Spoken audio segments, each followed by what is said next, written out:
Et Jean, vous êtes le président de l'Université de Poitiers. Bonsoir. Bonsoir. Est-ce que vous partagez ce constat? Est-ce que vous sensibilisez les professeurs à ces questions? Oui, c'est un très bon reportage que je découvre avec vous sur un sujet essentiel. Moi, je rappellerais juste qu'à l'échelle nationale, ce sont 40% des étudiants qui n'ont pas recours aux soins de santé, et c'est un enjeu majeur. C'était au cœur de mes vœux il y a quelques jours, à la fin du mois de janvier.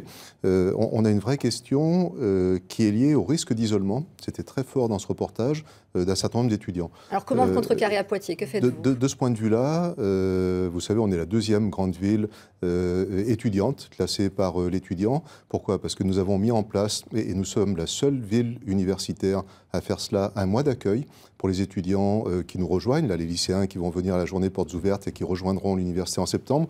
Tout au long du mois de septembre, ils vont avoir des propositions de rencontres avec les associations, de concerts, d'activités culturelles et sportives, pour surtout ne pas rester seuls et rencontrer les autres. C'est vraiment quelque chose d'essentiel, car ce reportage montre bien que les étudiants qui sont seuls sont en risque d'échec, alors que lorsque l'on travaille à 2-3, de fait, on surmonte les risques d'échec. Donc cette question-là, elle est essentielle. Quel accompagnement? Alors, d'un point de vue scolaire, on est une des universités qui a un des meilleurs taux de réussite en licence, parce qu'en particulier, nous avons mis en place, dès la première année, des enseignants que l'on dit référents, c'est-à-dire que chaque enseignant suit de façon particulière 6 à 7 étudiants. Il les connaît, il peut échanger avec eux, et ça fait partie d'un ensemble avec l'importance de la vie associative, avec ce que fait le Crous, ce qui apparaît bien dans le reportage, c'est-à-dire les tuteurs et les tutrices dans les résidences du Crous. Donc il y a une multitude de moyens humains qui sont mobilisés pour que ceux qui nous rejoignent soient le moins seuls possible.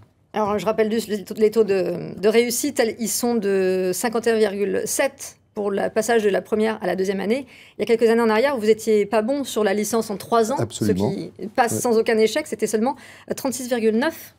Il y a eu des progrès là-dessus. Oui, il y a eu d'énormes progrès, et entre 2011 et 2017, nous avons rejoint le top 5 en termes de taux de réussite en licence, en particulier grâce au fait que l'on accueille à la fin du mois de janvier environ 3500 lycéens qui viennent assister à des cours, qui discutent avec des enseignants, et donc on attire des étudiants qui ont de bons résultats au bac et qui de fait réussissent mieux, en particulier en première année, parce qu'il y a un vrai choc, un vrai changement entre être chez ses parents et puis être à l'université. Le grand changement, c'est d'être avec 29 000 étudiants. Est-ce qu'on n'atteint pas là une taille critique? Oui, je pense qu'il pourrait y en avoir un peu plus. Je ne pense pas que l'on puisse en accueillir 35 000, mais 29-30 000 étudiants, c'est une bonne nouvelle pour l'université au regard de la qualité des formations. Merci Jean d'avoir répondu.